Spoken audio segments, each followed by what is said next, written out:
Leg modul ya, ini adalah modul tentang kaki keseluruhan, baik itu paha depan, paha belakang. Kita akan bicara sedikit tentang betis dan juga ada mungkin otot pinggul ya atau bokong.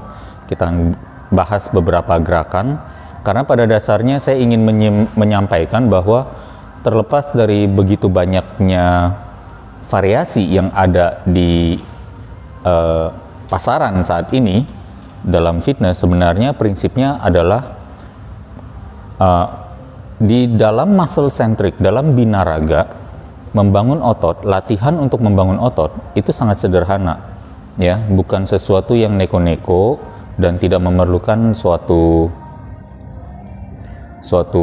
variasi yang terlalu luar biasa. Mengapa? Seperti yang saya bilang, biceps sesederhana misalnya ya adalah mengecilkan sudut siku. Sementara quadriceps kita akan lihat bahwa sebenarnya interaksinya adalah antara hip extension dengan knee extension. Pada dasarnya hanya dua itu saja. Jadi anything yang melibatkan kedua hal tersebut akan sedikit banyak melatih atau merangsang atau menantang otot-otot quadriceps ini untuk bekerja ya. Kita akan bahas satu persatu. Quadriceps dari namanya quadra atau quadri berarti 4, ceps berarti kepala. Ada 4 kepala. Yang pertama adalah vastus lateralis, vastus intermedius, vastus medialis, dan rectus femoris. Letaknya di mana aja kita akan pelajari satu persatu. Tetapi mungkin di gambar ini udah mulai kelihatan, tapi kita akan pelajari basicnya. SOP-nya adalah di yang namanya origin and insertion ya, karena itu akan membantu kita untuk menganalisa pergerakan dari sendi. Kemudian ya kita seperti biasa akan memulai dengan beberapa slide, tapi jangan skip ya, karena ini bagian yang sangat penting. Saya akan bicara spesifik 4 slide atau 5 slide ini yang sehubungan dengan intensitas, sehubungan dengan efektivitas dan kualitas latihan beban dalam hubungannya dengan melatih otot quadriceps. Ya, kita mulai.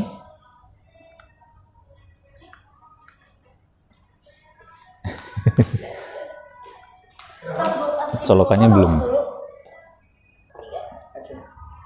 Ya, jadi beberapa slide ini adalah yang paling penting karena berhubungan langsung juga dengan pembahasan di quadriceps. Jadi bahkan hamstrings dan calves. Jadi saya tidak mau teman-teman untuk skip di beberapa slides ini, meskipun terlihat sama terus ya. Intensitas terbesar atau maksimum muscle fiber recruitment. Ini sekali lagi adalah tantangan, bagaimana caranya kita membuat tantangan terbesar pada otot yang ingin kita latih. Tujuannya adalah justru fungsionalitas ya, as opposed to misalnya kita melakukan katakan squat press, melakukan gerakan squats dan melakukan gerakan press pada shoulder press pada saat yang sama. Kalau kita membahas hal tersebut, tantangannya, beban yang bisa dipakai di squat press ini adalah beban apa? Beban untuk shoulders. Bisa nggak menantang otot paha atau otot kaki? Tidak bisa, karena bebannya terlalu ringan. Apa yang shoulder bisa handle, quadriceps bisa handle lebih banyak lagi. Jadi, dan juga waktu melakukan dengan shoulder press dengan gerakan kaki naik turun, apakah memungkinkan kita untuk melatih shoulder kita dengan beban yang semaksimal apabila kita melakukannya dalam medan atau posisi yang lebih kalem atau diam dan tidak bergerak.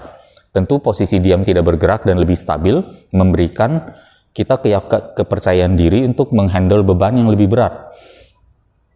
Inilah yang saya namakan bahwa kita dengan muscle centric training memberikan tantangan terbesar kepada setiap otot dengan melatih mereka dengan beban yang cukup tinggi. Sebenarnya juga sudah memberikan satu garansi kita sebagai makhluk yang sangat fungsional. Dan it's not that kamu harus melakukan latihan fungsional secara khusus. Sekali lagi, kalau boleh saya izin bertanya, apakah orang yang datang ke kita Ya, orang-orang yang disfungsional gitu. Apakah mereka memiliki disfungsi yang sangat luar biasa sampai harus diberi gerakan fungsional? Kan saya rasa tidak seperti itu. Apalagi ternyata definisi dari fungsional itu sendiri bisa jadi agak melenceng, atau misalnya bukan melenceng ya, misleading dalam arti begini. Katanya fungsional apabila kita melakukan gerakan latihan itu menyerupai gerakan latihan sehari-hari atau gerakan kehidupan sehari-hari. Saat kita jalan, seolah-olah jalannya diberi beban.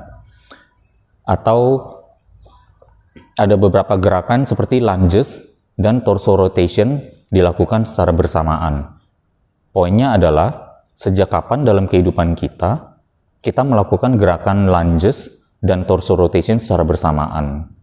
Membuka pintu aja pun kita tidak melakukan seperti itu, ya kan? Atau misalnya melakukan step up di step aerobik, kemudian sambil melakukan shoulder press atau misalnya shoulder lateral. Sejak kapan dalam kehidupan kita naik tangga, kita melakukan shoulder lateral juga? Jadi ada banyak dari konsep fungsional sendiri yang didefinisikan oleh orang-orang functional training yang, sorry to say, waktu mereka bilang menyerupai tantangan kehidupan sehari-hari, it just ain't so, unfortunately, ya. Tapi mungkin saya juga salah, correct me if I'm wrong. Tapi menurut saya, hal-hal yang mereka ajarkan itu sebenarnya sangat advance, karena melibatkan yang namanya tantangan koordinasi dari otak yang harus sangat kuat. Jadi latihan fungsional itu sebenarnya mungkin kalau bisa dibilang, kalau mau dibilang adalah latihan advance untuk membantu mencegah, bahkan misalnya ya, brain degeneration, mencegah demensia, dan hal-hal lain seperti itu. Jadi itu yang mungkin kita bisa promosikan ke sana. Karena apa?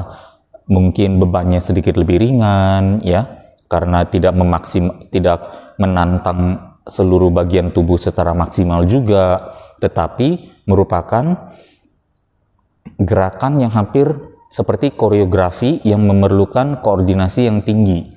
Dan koordinasi itu meskipun dalam resistance training muscle centric, untuk membangun otot sudah memang ada koneksi yang sangat kuat, terjadinya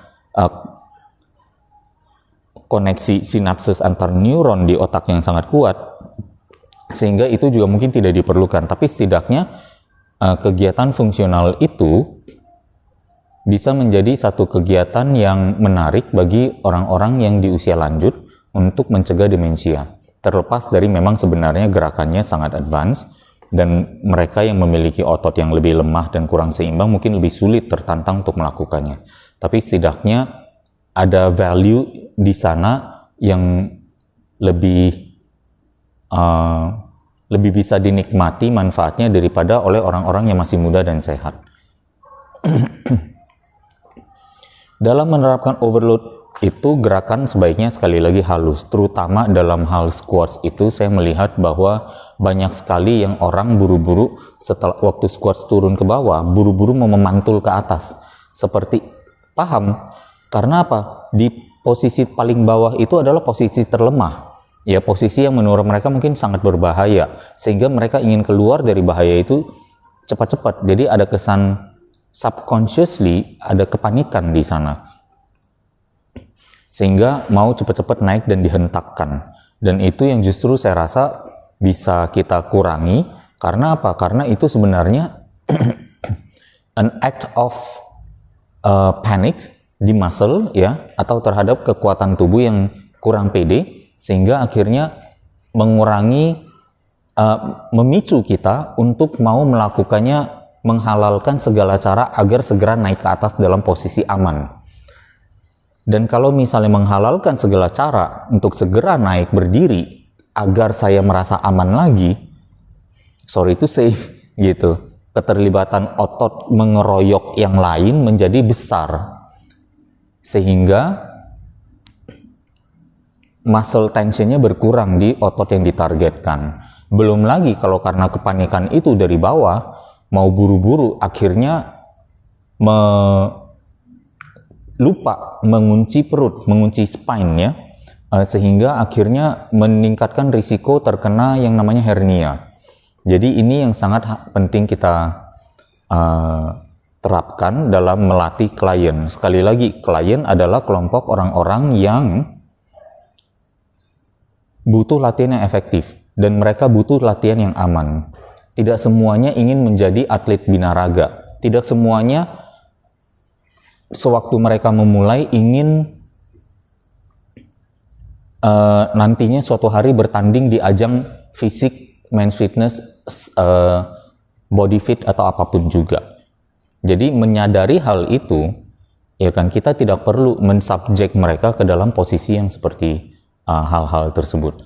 Lagi pula apa yang tadi saya sampaikan dengan kepanikan, menghalalkan segala cara, mengeroyok beban dengan otot yang banyak, dan sehingga akhirnya karena kepanikan itu menghalalkan segala cara, akhirnya untuk bisa naik aja ususnya berisiko terburai keluar atau organ internal harus menembus transverse abdominis itu. Nah, itu semua yang justru saya rasa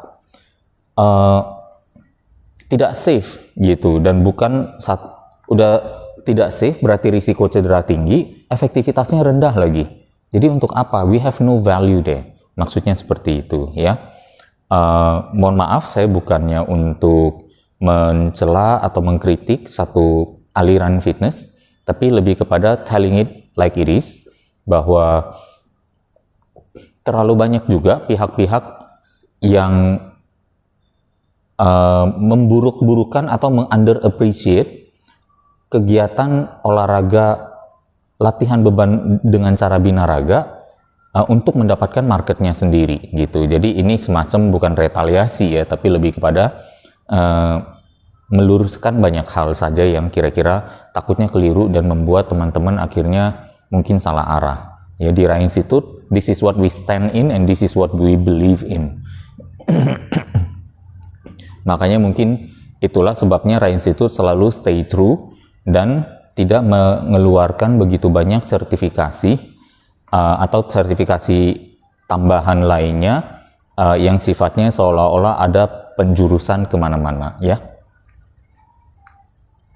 Nah, ini kembali lagi transverse abdominis harus kita jaga. Jadi selagi melakukan squats, melakukan leg extension bahkan ya, melakukan deadlift misalnya, apapun juga kita perlu mengencangkan bagian core ini dan bernafas hanya melalui dada. Pendekatan praktis melatih latihan beban pada klien ya, buat gambaran visualisasi yang tepat. Nah, saya juga dalam modul ini ya, di slide-slide berikutnya mengenai teknik latihan dan segala macam akan membantu teman-teman untuk memahami bagaimana membuat satu visualisasi gerak yang memang tepat, bukan yang seolah-olah sempurna berdasarkan foto di majalah gitu. Believe me, saya pernah terlibat dalam sesi fotografi yang lamanya luar biasa ya, totalnya mungkin bisa ratusan atau ribuan jam, hanya yang berhubungan dengan karena sebagai bagian dari editorial di majalah fitness dulu yang namanya Adiraga ya. Jadi saya mengerti banget bahwa untuk meng-create satu gerakan yang kelihatan sempurna itu sulit sekali untuk mendapat angle-nya, dan terkadang banyak yang cut corners untuk mendapatkan foto yang bagus gitu, sehingga kita merasa oh kayaknya itu yang oke gitu, padahal mungkin enggak. Anyway, berarti kita create visualisasi ini khusus untuk klien, customize, precision and personalize untuk dirinya ya, jadi bukan untuk orang lain. Nah, kita akan coba mulai dengan quadriceps, terutama di bagian ini anatomical dulu ya sebelum kita ke squatsnya. Vastus lateralis ya, areanya adalah yang di bagian paha terluar. Originnya ada di sini ya. Kemudian insertionnya ada di dekat lutut. Aksinya adalah untuk ekstensi pada knee ya, memperbesar sudut siku. Nah, itu adalah vastus lateralis. Baik sudut siku dengan cara menendang ya, jadi banyak banget terlibat dalam kegiatan misalnya olahraga seperti menendang bola berarti ya, sepak bola dan lainnya. Kemudian juga Ini adalah tampak sampingnya ya, arah serabutnya mengarah ke atas. Jadi itulah yang kira-kira mungkin arah gerakannya juga. Rectus femoris, ya rectus femoris ada di lapisan atas, ya bagian puncaknya. Originnya ya ada pada iliac spine, ya. Kemudian insertionnya ada di dasar dari patella, ya berarti insertionnya sampai di sini. Aksinya adalah untuk extend the knee juga dan flex the hip, ya hip flexor. Jadi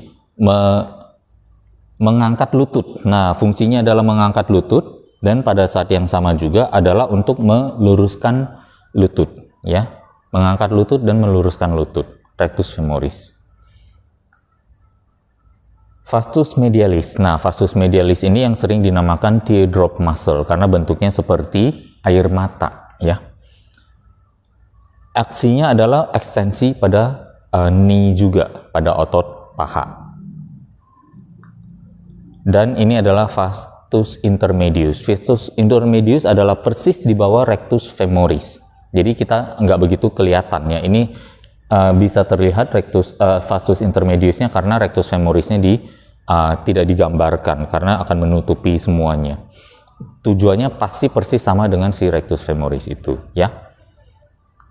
Nah, kita langsung ke squats, baik itu barbell, baik itu dumbbell, nanti kita ke Smith machine juga, ya. Kita bisa bahas juga mungkin sedikit tentang front squat, bedanya dengan back squat, dan lain sebagainya. Instruksi umum, kita straight to the point, ya. Saya akan selalu mengajarkan atau menganjurkan teman-teman, karena most of our clients, kebanyakan dari klien kita juga, saya rasa mungkin 60-70% adalah pemula. 30% yang mungkin sudah pernah dilatih oleh trainer lain. Jadi, adalah sangat penting untuk memulai dari beban kosong. Ya, dus-nya adalah coba mulai dari lebar tumit antara panggul dan bahu, ya, kira-kira dapatkan di area tersebut. Bahu, ya, panggul. Nah, kira-kira di area tersebut tumitnya boleh warawiri sedikit, mungkin lebih kurang 2 inci atau 5 cm, ya. Letakkan sesuai rasa yang dirasakan stabil. Tapi saya rasa bagi yang memiliki tubuh yang lebih lebar, mungkin cenderung akan mengikuti lebar bahu, sementara bagi yang tubuhnya cukup sempit dan tidak terlalu lebar, atau misalnya bentuk tubuhnya seperti agak ektomorf, mungkin bisa lebih mendekati panggulnya. Ya, untuk mendapatkan keseimbangan kanan-kiri. Nah, squat selain seimbang kanan-kiri juga adalah seimbang depan-belakang. Nah, ini tumit selebar bahu, kemudian buka ujung depan kaki sedikit. Saya waktu menulis ini mungkin udah sekian lama yang lalu, ya, karena dalam mempersiapkan materi ini cukup lama. Saya selalu berpikir bahwa coba pikir jari tengahmu, ya, di kaki, tapi unfortunately mungkin sulit. Karena apa? Banyak sekali klien yang waktu latihan pasti sedang memakai sepatu, jadi jari tengah kakinya nggak kelihatan gitu. Maksudnya adalah untuk menggeser si jempol ini ke posisi jari tengah, gitu ya. Tapi kemudian saya temukan lagi, mungkin instruksi yang lebih tepat adalah katakanlah ya, yang paling mendekati, mungkin agak meleset sedikit, tidak apa-apa. Lebih kurang kaki kirinya, ini kan kaki kiri ya, di jam 11. Sementara kaki kanannya di jam 1. Dengan tumit selebar bahu. Ya, nah dibayangkan posisinya berarti ada hampir sama dengan posisi bela diri yang sebenarnya cukup kokoh dan kuat kanan ke kiri.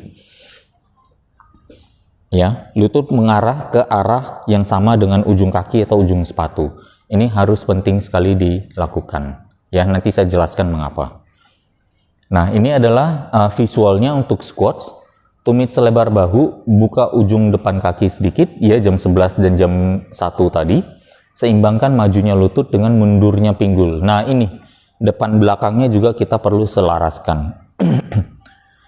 Secara pelan-pelan, dan dalam video praktek juga sudah saya demonstrasikan, ya. Saat turun coba wujudkan 3 bagian, mata kaki, tengah paha atas, dan bahu berada dalam satu garis lurus, terutama saat di titik terendahnya. Dan kalau bisa sepanjang gerakan lebih keren lagi, ya. Tapi di sini saya akan memberikan satu kemudahan di mana sebenarnya ada ada rongga apa namanya, rongga toleransi di sini ya. Jadi dari tumit sampai ke mata kaki, kalau misalnya tumit mata kaki setengah pahanya dan kemudian bahunya bisa ada di antara dua titik ini, it's good. Kalau bisa paralel, bagus. Tidak semua orang bisa paralel. Precision and personalized.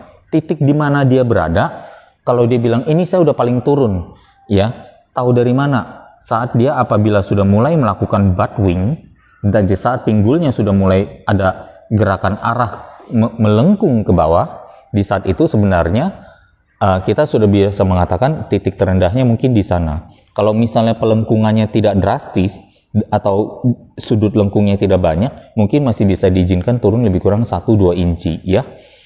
Dengan menyadari hal seperti itu, dan teman-teman lihat di sini, berdirinya berarti teman-teman harus ada di samping. Ini bahkan sebelum the first rep terjadi loh, ya. Be meticulous, sangat perfeksionis lah kalau bisa dalam meng-create atau menciptakan repetisi yang sempurna untuk klien ya. Dengan keterbatasannya, dengan desain lututnya, panjang tulang femur kakinya, panjang tungkainya dan semuanya, fleksibilitas dari masing-masing bagian di tibianya dan mobilitasnya lain-lain, itu semua akan masuk ke dalam konsiderasi agar bagaimana caranya sepanjang gerakan ini dia kalau bisa ada di bawah ya, maksudnya ada di dalam rentang 2 garis putih ini ya. Dan kalau misalnya dia bisa melakukan itu sepanjang turun dan naik, maka perfect repetition untuk squatnya sudah close to perfection. Bagi yang tulang paha atasnya panjang, umumnya membutuhkan posisi tumit yang lebih tinggi. Nah, kalau misalnya dirasakan lantai rata, sulit untuk menimbulkan hasil seperti ini, maka kita perlu pikirkan cara untuk membuat turunnya pinggul menjadi lebih tolerable atau bisa diwujudkan. Caranya adalah dengan menyisipkan misalnya plate atau misalnya satu bantalan di bagian tumit, membuatnya lebih tinggi, dan akhirnya gerakan itu bisa, range of motion-nya bisa didapat lagi sedikit lebih banyak. Hal ini mungkin berhubungan dengan panjang tulang femurnya dan juga kurangnya mobilitas pada bagian tibia kakinya. Dan itu bisa terbantu dengan menaikkan plate ya di bagian tumit sehingga gerakannya bisa sempurna. Kemudian progressionnya misalnya ya, ini juga merupakan salah satu gerakan ya, yaitu lunges. Lunges merupakan salah satu progression untuk squats karena lunges adalah one leg squat. Di video saya jelaskan cukup panjang lebar tentang bagaimana caranya kita membuat lunges ini menjadi lebih efektif ya. Salah satunya adalah dengan memberikan penekanan yang lebih kecil atau ringan pada kaki belakang, tapi kaki depannya sangat berat dengan cara menuangkan seluruh berat badan kita ke kaki yang di depan. Dan karena kaki depanlah yang menjadi target mendapatkan tekanan terbesar ya. Fokus pada kualitas gerak, tambahkan dumbbell di samping kiri, di samping paha ya, dan tambahkan juga bisa dumbbell ke bahu. Jadi bisa menaikkan dumbbell ke bahu untuk membuat mungkin level kesulitannya sedikit lebih tinggi untuk otot pahanya. Ya, tubuh atas lebih tegak lurus, lutut dimajukan sesuai kemampuan ya, jangan terlalu berlebih. Karena nanti apabila maju terlalu berlebih, akhirnya akan menjadi satu gerakan yang lebih fokus kepada pinggul, bukan lagi kepada otot quadricepsnya. Kita karena masih di modul di bagian quadriceps dari modul ini. Nah, ini juga ya, squats di belakang dan depan, apa bedanya ya? Kalau saya lebih cenderung untuk latihan lebih suka melakukan squats yang depan karena kita mau mengejar atau mencari yang namanya tekanan terbesar untuk paha depan. Tapi kalau ada yang bilang, oh ya saya mau latihan juga untuk otot pinggul dan lain sebagainya, kita bisa lihat coba nih. Ini adalah penelitian yang dilakukan tahun 2015 ya, yang berhubungan dengan pengecekan seberapa besar tensi yang diciptakan kepada berbagai bagian otot di tubuh dan bagian tubuh yang berhubungan dengan latihan kaki yang perbandingan antara squats di belakang dan di depan ya. Yang belakang adalah yang garis warna merah, yang depan adalah yang berwarna front squat adalah yang hijau. Di rectus femoris front squat menang. Ya, di vastus medialis, vastus lateralis, ya, front squat juga menang. Dan berarti di sini vastus intermedius saya yakin menang juga karena dia persis ada di bawah rectus femoris. Jadi untuk quadriceps front squat udah lebih unggul. Nah, erector spinae ya atau tekanan kepada load terhadap tulang belakang atau terhadap spine ternyata juga lebih tinggi. Makanya di sini penentuan beban bisa menjadi, kita yang perlu tahu juga adalah justru penentuan bebannya. Karena tidak mungkin orang yang bisa melakukan squat misalnya 120 kilo kemudian melakukan front squat 120 kilo juga. Kemungkinan front squatnya hanya lebih kurang 80 ya. Jadi bisa dilihat di sini bahwa sebenarnya mungkin ini juga kurang ini juga mungkin memiliki signifikans karena apa? Dengan beban yang ada di depan dan di belakang beda mungkin hampir 1 jengkal ya, lebih kurang 20-an senti antara back squat dengan front squat, membuat jarak yang jauh itu meskipun beban yang lebih ringan memberikan tekanan yang cukup besar kepada erector spinae terutama pada lower back ya. Sementara rangsangan untuk otot pinggulnya lebih kurang sama, untuk hamstringnya yang lebih bagus di back squats ya, dan semitendinosus berarti di hamstring juga adalah lebih bagus di back squats. Jadi kita bisa pilih kita mau melatih yang mana. Jadi pada dasarnya sebenarnya beda tipis ya, tapi apabila seseorang klien memiliki masalah misalnya pada lower back, mungkin front squat bukan pilihan yang tepat gitu ya. Bahkan bukan back squat juga karena cukup tinggi, jadi kita perlu berikannya kemana? Leg press misalnya ya. Jadi ini adalah kemampuan analisis teman-teman berpikir untuk safety-nya si klien.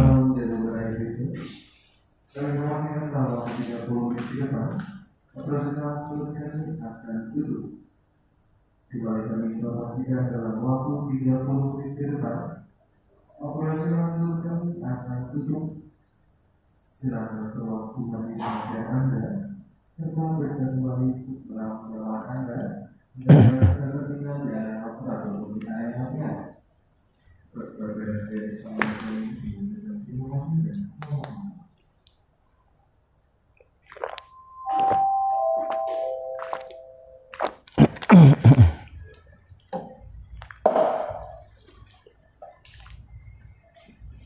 Ya, kemudian kita juga akan membahas tentang sebenarnya mungkin yang menjadi satu perdebatan yang sudah lama terjadi, ya, tentang yang namanya waktu melakukan squats, ya, boleh nggak sih lutut itu, ya, melampaui garis yang ada di ujung kaki, gitu. Ini ada studinya, kalau tidak salah di tahun 2003, ya betul, ya tahun 2003. Dampak dari posisi lutut, knee position pada hip dan knee torques, tekanan ya torsi pada lutut dan pada hip ya during barbell squat. Kita coba dapatkan sebenarnya apa sih yang menyebabkan perdebatan ini ada. Nah, ya kita abaikan dulu gambarnya, kita bahas dulu di hasil studinya. Squat yang tidak dihalangi atau lutut diperbolehkan maju, torsi pada lutut di kisaran 150,1 Newton meter ya, dan torsi pada panggul dan lower back di kisaran 28. Kemudian apabila squatnya dihalangi ya, lutut tidak diperbolehkan maju, seolah-olah ada tembok di ujung kaki ya yang membatasi kita untuk memajukan lutut. Torsi di lutut turun ya, lebih kurang mungkin 13 nm ya. Sementara torsi di panggul naik dari 28,2 menjadi 302,7. Pada squat yang dihalangi ya atau lutut yang diperbolehkan maju, torsi pada lutut memang turun 21,8%. Tetapi untuk mendapatkan manfaat ini, tekanan berkurang di lutut 20% atau 22%, kita menempatkan lower back kita pada peningkatan tekanan 1073%. Pertanyaannya, is it fair? Fair nggak? Demi lutut mendapat risiko lebih kecil, kita menempatkan risiko lebih besar di pinggang dan panggul. Ini yang sebenarnya sayang sekali, ironi sekali, menjadi mantra dalam dunia fitness, bahwa lutut nggak boleh maju, karena lutut adalah sendi yang harus dijaga. Banyak orang bermasalah pada lutut. Yes, kalau yang bermasalah pada lutut nggak punya masalah lower back, silakan lakukan hal melarang lutut maju, mungkin hal yang baik. Tetapi kalau diaplikasikan ke semua orang, sementara ada yang mengalami sakit pinggang yang sudah lower back-nya bermasalah, tapi tetap dilarang juga penurunan kemajuan lutut, majunya lutut, menjadi tidak fair untuk orang tersebut. Tidak semua orang dibangun dengan hal yang dengan kepemilikan struktur yang sama seperti contohnya di dua gambar ini. Ya, orang yang memiliki bukan short torso sih sebenarnya, di ininya tulang femur di pahanya yang lebih panjang, yang memang memaksa dia kalau mau jongkok akan lebih mau tidak mau harus maju, melewati garis bayangan di ujung kaki, karena kalau dia mau menahan lututnya jangan maju, dia akan kejengkang ke belakang bahasanya ya, dia akan terpelanting ke belakang. Sementara ada yang bilang, enggak kok, saya mah santai aja, saya bisa turun tanpa harus lutut saya maju. Iya, Anda bisa, karena apa? Tulang femur Anda pendek gitu loh. Jadi ini yang harapannya justru bisa mengakhiri perdebatan itu semua ya. Jadi tolong jangan lagi paksakan member atau klien untuk menghalangi lututnya maju ya. Silakan halangi apabila memang orang itu pernah memiliki masalah atau sudah menunjukkan ada gejala kelemahan di lutut ya. Tetapi lihat juga evaluasi struktur orang. Apabila dia memiliki tulang paha yang lebih panjang, dia berpotensi untuk harus mau tidak mau lututnya lebih maju. Yang kita pikirkan adalah bagaimana supaya kita izinkan itu tanpa meningkatkan tekanan yang terlalu besar pada lutut, sementara itu latihannya bisa tetap efektif dan dia aman karena tensi pada pinggangnya tidak begitu besar ya. Nah, inilah yang justru menjadi satu wisdom yang harus kita miliki. Jangan lagi kita ada di industri fitness kita bilang harus begini, gak boleh gitu. Ya, setiap orang di-create berbeda dan kita harus bisa mengatakan, iya, di Bapak, khusus kasus di Bapak atau Ibu bisa melakukan ini karena you have that ability. You have that injury, Anda memiliki injury itu yang menghalangi saya, yang menghentikan saya untuk memberikan instruksi seperti ini, gitu ya. Jadi kita perlu apalagi lebih smart di sini, lebih wise juga untuk tidak serta-merta hanya melihat dari satu sisi aja. Saya rasa dulu yang mempromosikan lutut kalau squat nggak boleh maju, mungkin dia punya masalah lutut dan kebetulan dia adalah orang yang punya power dalam majalah Binaraga, sehingga dia waktu itu, atau di majalah fitness, sehingga waktu itu dia dengan enaknya bilang, semuanya ya, semuanya. gitu, seperti dia merasa dirinya sendiri bahwa semua orang itu pasti punya masalah lutut. Padahal jangan salah, 55% ya orang di atas 40 tahun malah memiliki masalah lower back, bukan lutut. Gitu. Lutut malah dimiliki masalahnya dimiliki oleh siapa? Runners. Gitu ya. Runners yang bahkan berpotensi tidak bisa melakukan squats dengan baik. Gitu. Sehingga ya mungkin itu juga para runners yang mencoba melakukan squats, lututnya sakit, begitu lututnya dimundurkan dibilang wah lutut saya nggak sakit kalau lutut dimundurin. Ya udah deh, semuanya harus begitu, menganggap semua orang itu runners. Kan nggak begitu ya. Semoga paham lah ya sampai di sini. Kita lanjut dulu. Nah, kemudian sebagai PT kita juga harus bisa berdiri di depan melihat lutut mereka sedang ada di mana waktu melakukan squat. Ya. Ujung kaki seperti tadi yang saya sampaikan, misalnya di antara kaki kiri jam 11, kaki kanan jam 1, kemudian ujung lututnya itu dengan ujung kaki di satu arah yang sama. Kalau di satu arah yang sama, harusnya secara logika waktu kita lihat dari depan, lututnya itu terbuka, tidak tertutup seperti yang di kanan ini, di ujung sana. Are you getting it?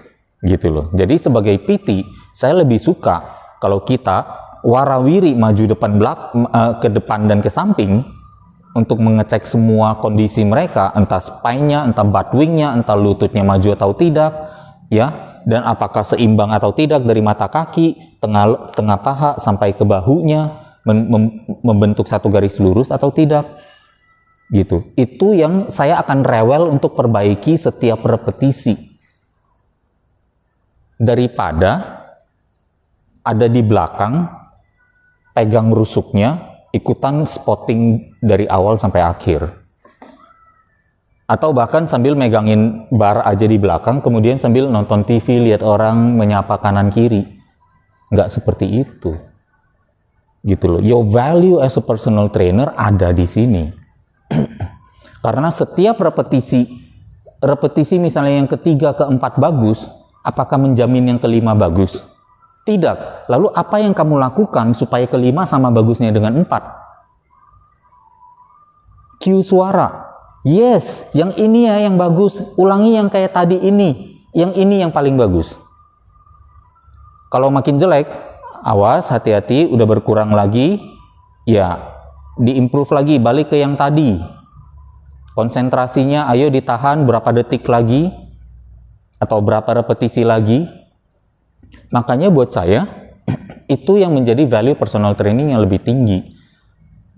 Bukan meminjamkan tenaga, kemudian lihat ke sana kemari, yang penting A ke B-nya dilakukan selesai, ya, dan kita tidak mengamati apa yang mereka kerjakan. Kita bahkan nggak tahu kalau mereka lagi tahan nafas, apalagi menghembus nafas. Nanti kalau misalnya terjadi, dia terus bilang, aduh saya tiba-tiba gelap nih, tekanan darahnya terlalu tinggi. Gara-gara apa? Kita lupa, waktu dia menahan nafas, kita nggak suruh dia hembus nafas. Padahal sebenarnya olahraganya bisa dilanjutkan, gara-gara dia menahan nafas, olahraga tidak bisa dilanjutkan, rugi di siapa? Kita masih untung, mungkin sesi akan dibilang, oh ya sesinya sudah berjalan, sorry ya, bad luck for you, ya, kamunya ada darah tinggi sehingga mata gelap kunang-kunang, jadi nggak bisa meneruskan. Jadi bukan salah saya, salah Anda sebenarnya. Karena apa? Itu bisa dicegah. Gara-gara kita lupa mengingatkan dia di repetisi tertentu, dia holding breath, menahan nafas terlalu lama. Be that kind of trainer. Gitu loh. Safety number one itu di sana, ya. Squat yang dihalangi menghasilkan kecondongan tubuh dan tulang betis ke depan yang banyak, ya, serta kecenderungan kedua lutut saling mendekat ke dalam. Ini yang namanya knee valgus, ya. Yang di B, berarti terjadi juga stres tambahan yang tak terduga pada lutut dan pergelangan kaki. Kenali kondisi dan struktur setiap orang berbeda dan hormati kondisi dan struktur tersebut dengan merumuskan komposisi squats yang tepat untuk orang itu. Yang saya maksud di sini ada di gambar ini, ya. Lututnya kalau misalnya sedang ke dalam, berarti sisi dalam ini adalah lutut kalau tidak salah kaki kiri, ya. Berarti akan masuk ke dalam seperti ini. Dan ini jangan salah, sering terjadi juga bahkan melakukan jumping jack. tanpa kita sadari bahwa jumping jack juga mungkin memberikan sedikit banyak tekanan di sana. Kalau lutut kita tidak kuat atau bahkan otot paha kita tidak kuat melakukan jumping jack, loss itu, ya. Dan di pergelangan kaki, apa yang terjadi dengan pergelangan kaki di sini? Ya, di bagian ini, ya, di bagian talusnya akan terjadi penekanan ke dalam, ya. Ada deltoid ligamen di sini yang juga mungkin akan merasakan banyak sekali stres. Makanya saya selalu menyampaikan, ayo kita sebagai trainer perhatikan ke yang paling kecil. Bahkan ada hal sesederhana waktu melakukan squat, kepalanya agar dagunya turun ke bawah, lihat ke depan aja, ke bawah.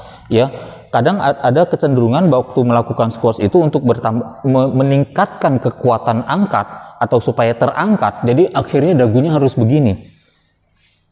Bayangkan berapa banyak stres yang ada di bagian cervical di tulang belakangnya.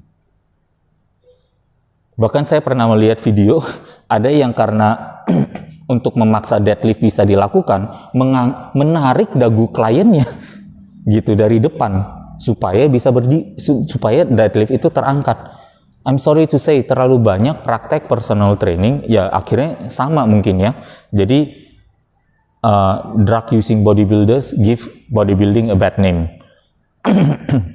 Berarti banyak PT-PT malpraktek yang giving tanpa disengaja sebenarnya, mungkin karena keterbatasan pengetahuan, akhirnya giving personal training a bad name gitu. Kita perlu perbaiki itu. Ya, sekarang squats yang Smith machine, ya, Smith machine sama ya panduannya dengan squats yang di squats barbell biasa.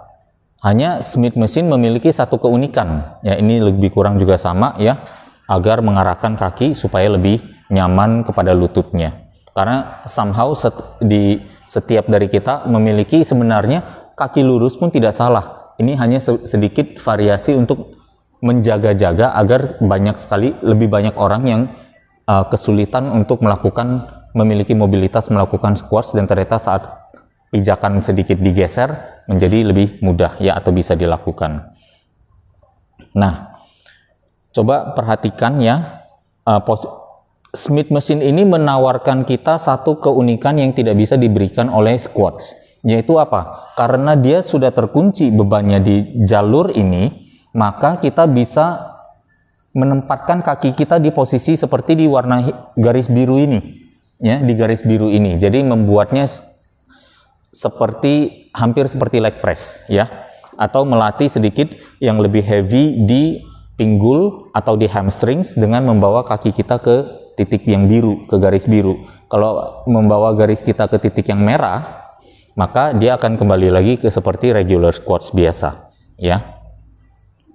Justru kalau kita melihat dalam hal kompleksitas, sebenarnya Smith machine lebih tidak kompleks, bahkan mungkin merupakan salah satu gerakan yang bisa dilakukan sebelum seseorang langsung masuk ke squats. Jadi sebelum ke squats, ke sini dulu. Karena apa? Kita sudah berusaha menentukan bahunya dan mata kakinya di garis yang sama.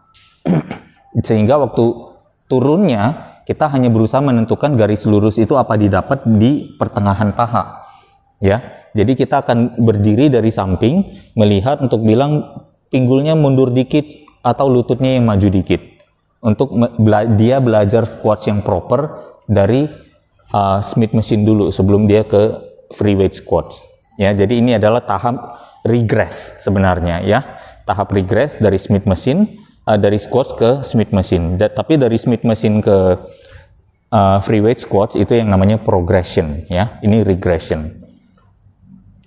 Lebih kurang sama, self-explanatory. Letakkan kaki lebih kurang di sini, ya, di posisi ini, sedikit di depan dari bar, ya, yang biasanya adalah area yang tepat gitu posisinya. Tumit bisa di sini, ya, ada rentang yang bisa kita dapatkan untuk belajar melakukan squats yang baik.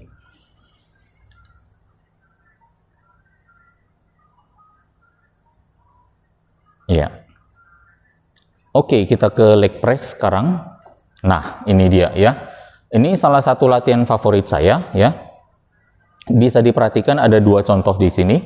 kita do's and don'ts ini kalau misalnya teman-teman mau menghafal, silakan ya. Kayaknya bisa dihafal juga atau sebagai pengingat. Bagi yang posturnya pendek dan targetnya ada di quadriceps atau di paha depan, ya, maka sandarannya lebih rendah, posisi sandaran lebih rendah, pijakannya juga rendah di platform. Ya, posisi sandarannya rendah. Kadang ada beberapa mesin leg press yang posisi sandarannya bisa dinaik turunkan. Gitu, ya. Untuk yang mau yang tubuhnya relatif merasa tubuhnya pendek, ya, tidak begitu tinggi dan targetnya ada di paha, sandaran lebih rendah, jadi dibuat sandaran lebih tidur, ya, dan pijakan lebih rendah di platform untuk dipijak. Nah, kalau posturnya pendek, targetnya di glutes dan paha belakang, sandarannya agak dimajukan seperti ini, kemudian pijakannya tinggi. Nah, gambar ini menggambarkan atau menjelaskan poin nomor 2 ini dengan sangat baik. Bagi yang memiliki postur tinggi seperti gambar pria di bawah ini dengan target quadriceps, sandarannya ikutan juga lebih rendah, tapi pijakannya di tengah platform. Ya, karena itulah yang rendah untuknya. Ya, kalau terlalu rendah juga akhirnya jadi sulit. Kalau terlalu rendah, dia jadi harus seolah-olah menjinjit. Nah, titik di mana dia sudah tidak perlu menjinjit lagi atau dimajukan sedikit lagi, itu adalah titik yang pas. Postur tinggi, target glutes dan paha, berarti sandaran perlu agak maju sedikit, pijakan sedikit lebih tinggi. Maka kita akan mendapatkan yang namanya latihan untuk pinggul dan paha belakang. Ya, jadi mengetahui ini, ya, kita akan dengan mudah tidak perlu lagi menebak-nebak setting sandaran pada leg press untuk klien, ya.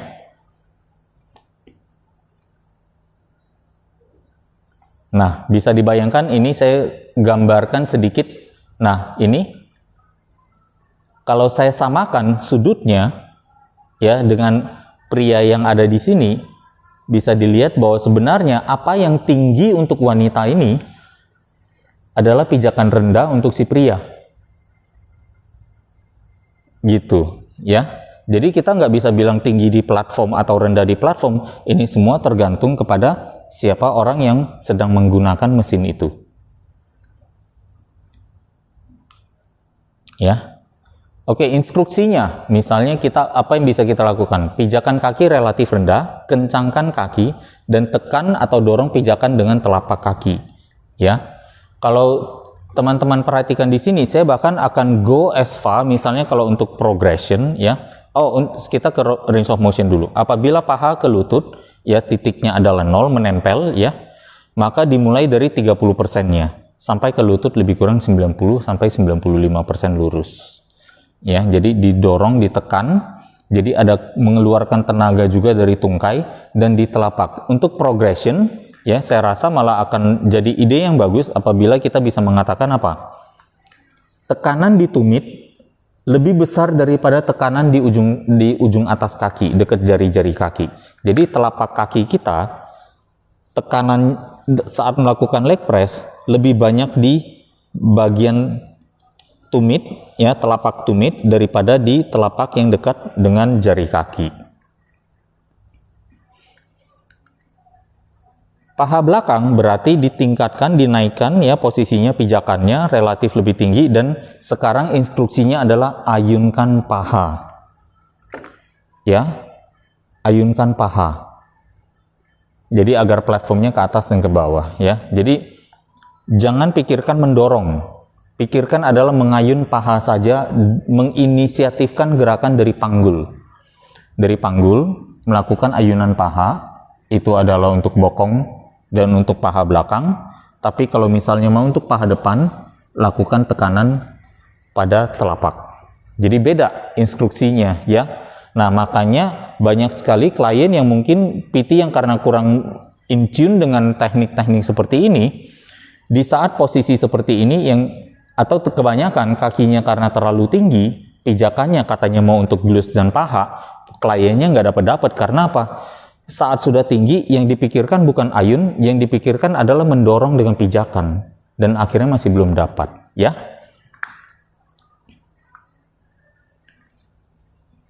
Nah, ini adalah contoh gambarannya. Jadi yang menjadi fokus dari trainer, apa yang perlu dilihat adalah untuk melihat sapuan dari paha atas, ya, secara signifikan, dan bisa akan kelihatannya di mana juga, di bagian betisnya. Yang melakukan sapuan biasa betisnya akan relax, ya, relatif jauh lebih rileks daripada apabila menekan dengan telapak. Apabila menekan dengan telapak, garis-garis di soleus dan gastrocnemiusnya akan terlihat jelas di betisnya, sehingga kita akan tahu, oh, dia sedang mendorong dengan telapak.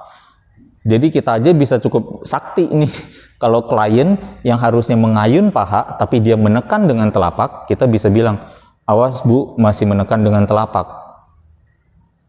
ya, ayun, jangan tekan. Nanti dia bingung, kok sampean tahu gitu ya, mengapa bisa tahu? Ya karena kita telah mendevelop mata untuk melihatnya. Saya bukan mendevelop mata untuk melihatnya, malah saya melakukannya sendiri dan melihat, mengamati apa bagian tubuh saya yang saya tegangkan untuk mengerahkan tenaga dan apa bagian tubuh saya yang rileks. Dan kalau yang rileks itu kelihatan apa enggak, dan itu apa bisa menjadi kunci saya dalam mengamati atau mengoreksi kualitas repetisi dari si klien. That's what I do, ya. Itu yang saya harapkan teman-teman juga miliki atau lakukan. Ya, ini adalah yang mendorong. Sekarang kita coba bandingkan dengan orang yang melakukan Smith machine squats. Ya, Smith machine squats apabila di sini dia melakukan dengan posisi yang lebih rendah lagi, berarti tekanan di quadricepsnya akan lebih tinggi lagi, ya. Jadi kita bisa lihat di sini bahwa Smith machine memerlukan mobilitas ankle yang jauh lebih besar daripada melakukan di leg press. Jadi bagi klien kita, ya, ini leg press adalah satu jenis regression lagi. Jadi squats yang paling advance, kita mundur lagi ke Smith machine, dan kita bisa mundur ke leg press, ya, untuk melatih klien dengan cukup maksimal, tapi minus potensi risiko cederanya di mana-mana.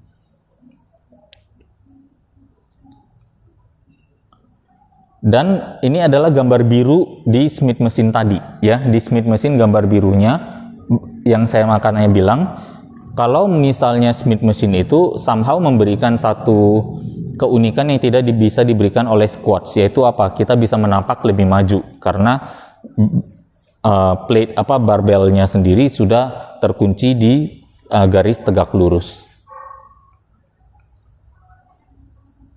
Iya. Nah, ini kita bayangkan, ya, gambaran dengan yang mau melatih hamstring. Titik mulai dari hamstrings dan glutes akan lebih bagus di leg press daripada di Smith machine, ya. Di Smith machine mungkin menawarkan sedikit keunikan di mana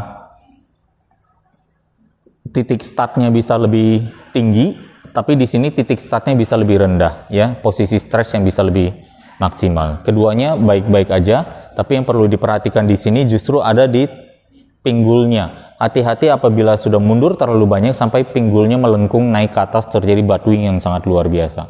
Itu yang harus kita amati, ya. Oke, sekarang dengan alat-alat leg press ini, bahkan juga dengan alat Smith machine, bahkan dengan squats, pertanyaannya, ya, sebagai trainer kita berdiri di mana? Ideally di samping, ya. Apa yang kita lihat? Posisi pijakan kaki, posisi lutut misalnya, ya. Kemudian mungkin posisi senderannya. Banyak dari mesin-mesin ini juga senderannya bisa di-adjust, ya. Apa niat gerak yang tepat untuk pijakan kaki tersebut? Kembali lagi, ya. Yang rendah untuk paha depan, yang lebih tinggi lebih banyak untuk paha belakang dan pinggul. Apa instruksinya? Nah, misalnya kalau pijakan tinggi, ayun. Kalau pijakan rendah, tekan telapak. Kan gitu, ya. Nah, kita keep it simple, tapi sekali lagi, ya, harus mempertimbangkan berbagai faktor yang dimiliki si klien, ya. Entah itu mobilitas ankle-nya, entah itu panjang tulangnya, entah itu seberapa kuat core-nya, berapa besar tekanan yang diberikan masing-masing gerakan pada spine, ya, kemudian panjang tulang femur tadi sudah ya, kemudian juga mungkin apakah ada riwayat cedera di lutut atau di lower back, semuanya itu yang akhirnya membuatnya lebih custom, ya, membuat semua latihan ini bisa custom. Tapi saya rasa tidak akan ada salahnya kalau melatih klien dari yang paling mudah dulu, yaitu di leg press, ya, daripada ke Smith langsung atau ke squats. Oke, kita sekarang ke leg extension. Nah, ini adalah leg extension. Kita sering lihat ya bahwa ada beberapa desain di sini. Yang perlu diperhatikan adalah titik porosnya. Titik poros dari leg extension. Ya, satu desain leg extension yang bagus yang memungkinkan apabila posisi lutut setelah duduk, setelah diatur panjang tulang paha berdasarkan maju mundurnya senderan, setelah dirasakan nyaman di sana, posisi lutut akan persis sama dengan poros gerak dari si mesin. Paham ya? Nah, itu yang harus menjadi pertimbangan utama. Dusnya apa saja? Ya, melakukan secara alamiah, ujung kaki ya melakukan dorsiflexion di sini sudah merupakan tahap awal yang baik. Berikan dulu aja ya progresinya ke depannya, misalnya mungkin sebulan ke depan ya, 2 bulan ke depan, baru kita bisa bilang apa, yuk coba ujung kakinya menghadap jauh ke depan. Jadi seolah-olah sekarang sudah lebih disengaja untuk kakinya di point forward ya, yang melakukan yang namanya plantar flexion ya. Tarik handle lebih kuat, tarik pegangan lebih kuat agar pinggul tidak terangkat atau pinggulnya terkunci di sudut kursi dengan baik ya. Instruksinya apa saja?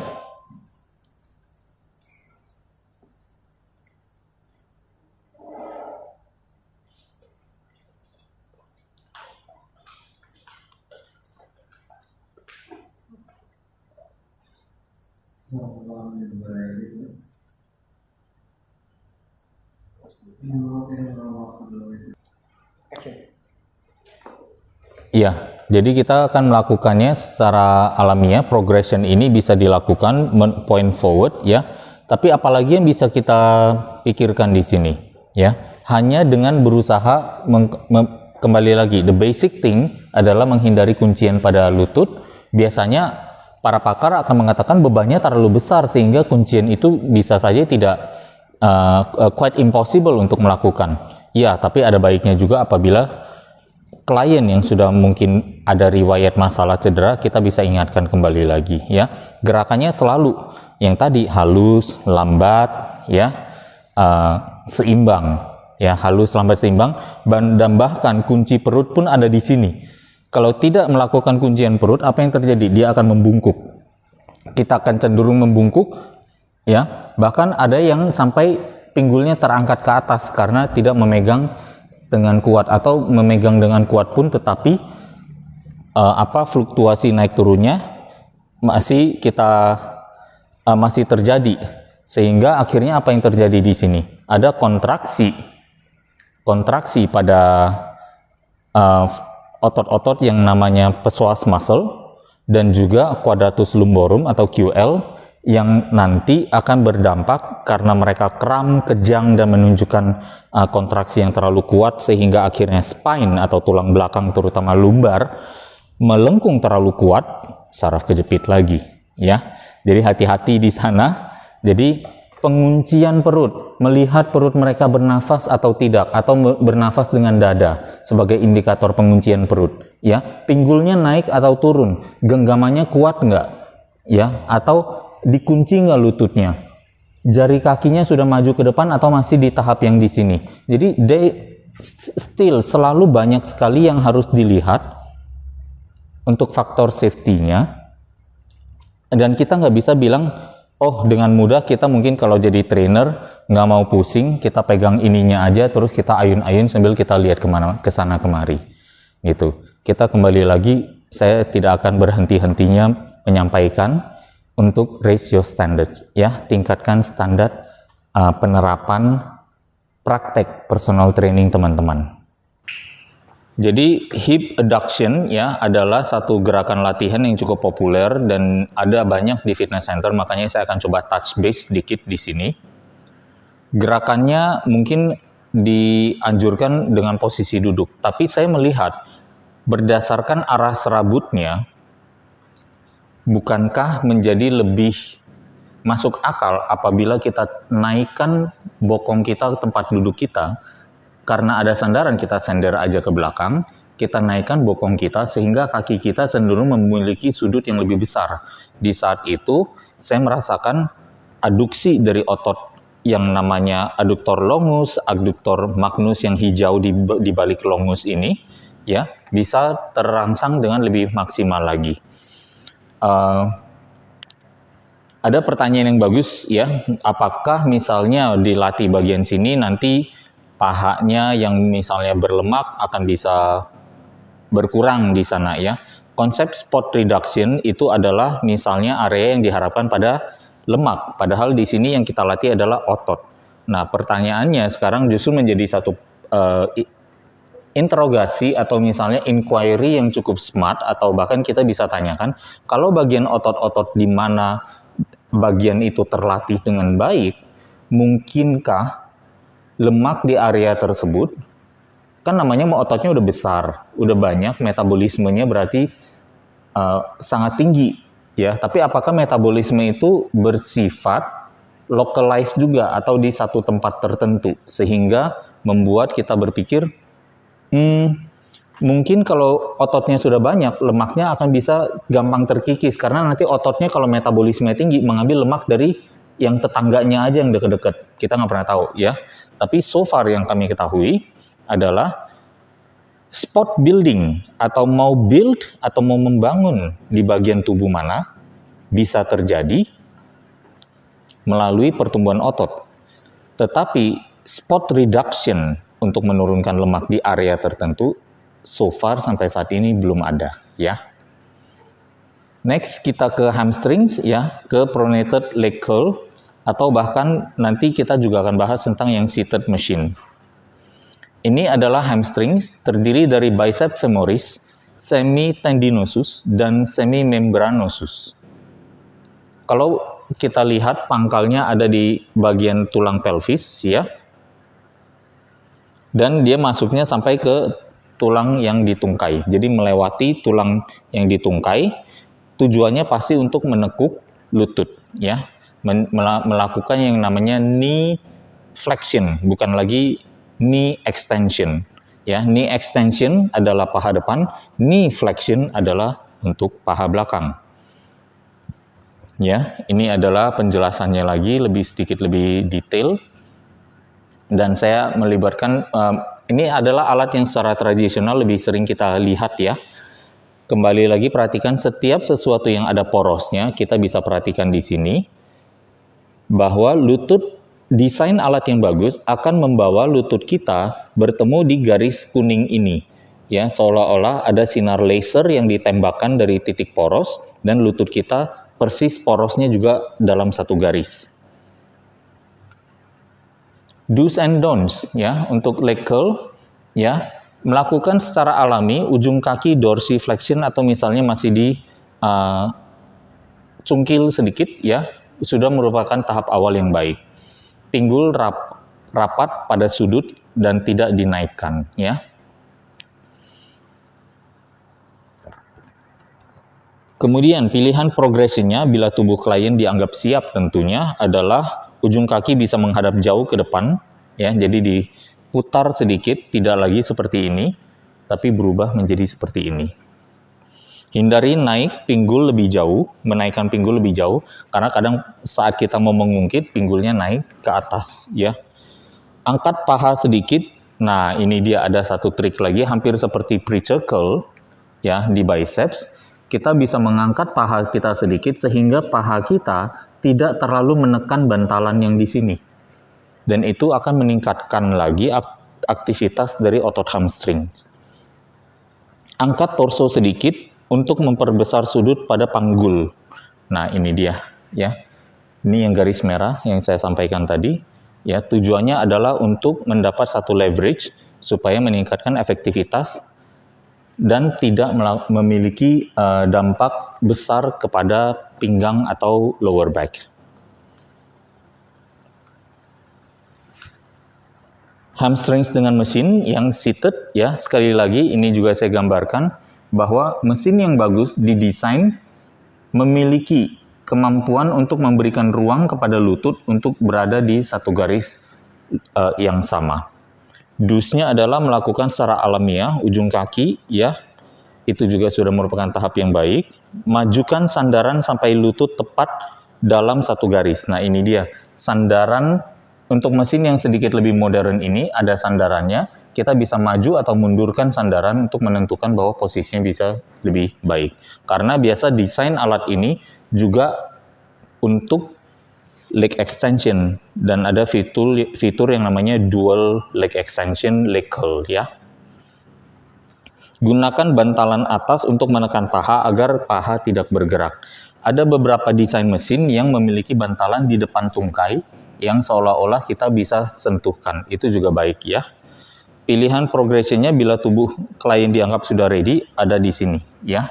Kembali lagi, ujung kakinya dibuat lebih turun, seolah-olah jari kaki semakin jauh dari tubuh si pelaku atau misalnya klien. Nah, ini saya koreksi sedikit, ya. Dilihat lagi. Nah, sekarang kita ke calves, ya, calves atau bagian betis. Ya, gastrocnemius originnya ada di atas ini, ya, ada di tulang paha. Kemudian insertionnya ada di tumit, ya, di bawah tumit bahkan. Fungsinya adalah fleksi pada lutut, jadi juga membantu membuat satu tekukan pada lutut, ya. Calves sendiri ada dua. Kalau kita lihat gastrocnemiusnya itu naik sampai ke atas, ya, dan berseberangan dengan hamstrings, ya, ada hubungannya dengan hamstrings juga di bersebelahan bahkan, ya, semimembranosus dan juga semitendinosus dan bahkan bicep femorisnya. Berarti keterlibatan calf dengan hamstrings adalah kedua hal yang pasti sangat dekat hubungannya. Secara struktur, calf kita memiliki dua bagian penting, yaitu gastrocnemius dan soleus. Gastrocnemius ada di atas, secara literal juga karena dia posisinya agak tinggi, tapi juga dia di atas dalam artian tumpukannya, dia menumpuk menutupi soleus. Ya, soleus ada di bagian base-nya, di bawahnya. Nah, gastrocnemius lebih aktif apabila melakukan yang namanya standing calf raises, di mana kaki yang sedikit relatif lebih lurus, gastrocnemius akan melakukan aktivitas atau menerima aktivitas tekanan beban yang lebih besar. Standing calf raises, ya, bisa toe press dengan mesin leg press juga, ya. Leg press melakukan penekanan itu juga merupakan aktivitas untuk gastrocnemius. Progressionnya, ya, pertama menjinjit dengan jari kaki. Kemudian kedua, mengaktifkan gastrocnemius atau betis atas sampai tumit bergerak dan terangkat dengan sendirinya. Jadi dimulai dulu dari menekan ujung jari, kemudian setelah itu membiarkan si bagian gastrocnemiusnya untuk mengambil alih estafet kontraksinya, gitu, ya, untuk meningkatkan efektivitas. Dan tentu jangan lupa, ya, negatif training dalam arti porsi negatif dari fase negatif dari repetisi, yaitu fase turunnya juga sangat penting, ya, jangan pernah dihilangkan, terutama untuk gerakan-gerakan kecil, calf raises, shrugs, ya, kadang kita pikir sepele, negatifnya kita lupakan saja, ya, sayang sekali karena justru dengan jarak yang sudah lebih pendek kita harus lebih memaksimalkan lagi. Standing calf raises bisa berbagai variasi, ya, dengan satu sisi misalnya di sini, ya, satu kaki, dan atau bahkan bisa, nah ini perhatikan juga, ya, progressionnya dengan dumbbell, dan pastikan dumbbell, kalau kita memegang dumbbell seperti ini ada di sisi di mana calf itu sedang dinaikkan, ya. Calf itu sedang dilatih, maksudnya tumitnya. Dan toe press dengan leg press mesin. Ya, hampir sama semuanya. Dan soleus, bagian soleus ini ya, bukan gastrocnemius lagi, gastrocnemiusnya yang putih, sekarang yang soleusnya yang bagian merah ini adalah otot yang aktif apabila melakukan dengan seated calf raises. Sangat sederhana, self-explanatory, ya, kita cukup memasukkan kaki kita atau tubuh kita ke dalam mesin dan kita bisa melakukan jinjitan. Ada beberapa mesin yang mungkin desainnya kurang bagus, ya. Ada yang tapi kebanyakan secara umum yang tersedia pun sekarang sudah cukup bagus. Jadi bisa dilakukan gerakan ini apabila dibutuhkan, ya. Now kita sekarang ke otot pinggul, ya, atau glutes, ya. Glutes merupakan otot yang populer yang teman-teman sudah ketahui, banyak sekali influencer melatihnya, ya. Kita perlu tahu bahwa sebenarnya gluteus itu terbagi atas 3 bagian, yaitu maximus, medius, dan minimus, ya. Bayangkan ini maximus lapisan atas, medius lapisan kedua, dan minimus lapisan paling bawah. Dan ketiganya memiliki karakteristik yang hampir sama, aras rambutnya. Kecuali medius ini yang mungkin posisinya agak sedikit lebih tinggi, ya. Hampir semua gerakan melatih ketiganya secara bersamaan. Kembali lagi, hanya beda persentasenya berdasarkan apa yang kita mau latih. Jadi kompleksitas dari gluteus muscle ini juga luar biasa, ya. Jadi tidak untuk kita anggap remeh. Ini adalah paha belakang, paha depan, ya, tampak belakang dan tampak depannya. Lunges merupakan salah satu latihan untuk glutes, ya, apabila kita melakukannya dengan tubuh yang lebih condong, ya, tubuh atas atau torso lebih condong ke depan, lutut tidak banyak dimajukan, pembesaran sudut pinggul lebih banyak terjadi karena waktu naik terjadi seolah-olah karena kita menekan ke bawah, terjadi yang namanya ekstensi pada hip, dan itu adalah fungsi dari otot gluteus, ya, terutama maximus dan mediusnya. Maximus dan minimus. Medius yang bagian atas mungkin akan sedikit lebih sulit dilatih dan biasanya melibatkan yang namanya gerakan seperti butt kick misalnya, ya, heel raise, atau misalnya yang dengan ayunan kaki dengan menggunakan pergelangan di mesin crossover, ya. Itu beberapa hal yang bisa juga untuk melatih di mediusnya. Apa contoh yang menyerupai ini juga? Leg press, ya. Leg press adalah salah satu alat yang sangat underrated untuk melatih pinggul, ya. Otot pinggul gluteus sangat dilatih dengan baik melalui dengan latihan leg press dengan pijakan kaki yang tinggi. Sementara kalau untuk squats atau lunges, ya, untuk otot paha lebih banyak, dan hanya dengan mengatur ke sudut tubuh di bagian atas, torsonya kita condongkan ke depan dan kita hindarkan untuk lutut terlalu maju, maka itu sudah posisi ini sudah menyerupai posisi leg press ataupun mungkin Smith machine squat dengan pijakan kaki yang cukup maju ke depan. Progressionsnya fokus pada kualitas gerak, ya, positif dan negatifnya, menambahkan dumbbell di samping paha misalnya, atau menambah dumbbell di atas, ya, di bahu. Dan hip thrust, ini adalah gerakan yang juga sangat populer, ya, dipopulerkan mungkin oleh Brad Contreras gitu, ya. Sebenarnya masuk akal sekali, karena apa? Karena saat kita melakukan hip thrust, terjadi yang namanya ekstensi pada panggul yang cukup besar, ya. Hip extension yang merupakan memang tugas dari ketiga otot glutes ini. Dan hanya mungkin glutes medius ini yang posisinya karena letaknya lebih tinggi, yang baru akan berkontraksi lebih maksimal di saat dia sudah mencapai titik tertinggi, ya. Saya juga melakukan sedikit riset terhadap melakukan gerakan hip thrust ini.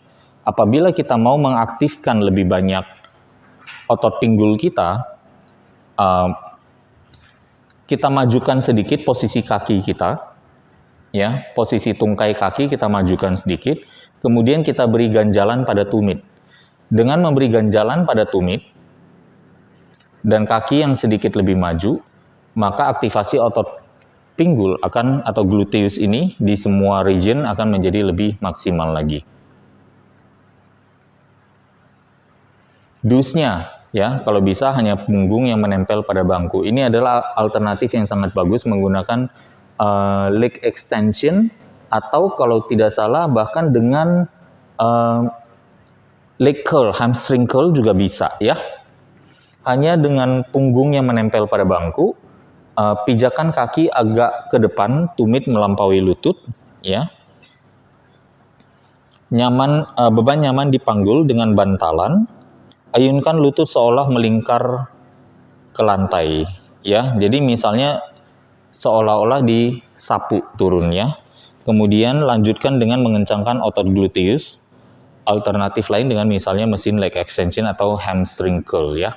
Dan sedikit lagi yang tadi saya tambahkan adalah karena sudah pijakan kaki agak di depan, tumit melampaui lutut, jadi tumit sudah lebih jauh lagi. Jadi posisinya adalah seperti ini.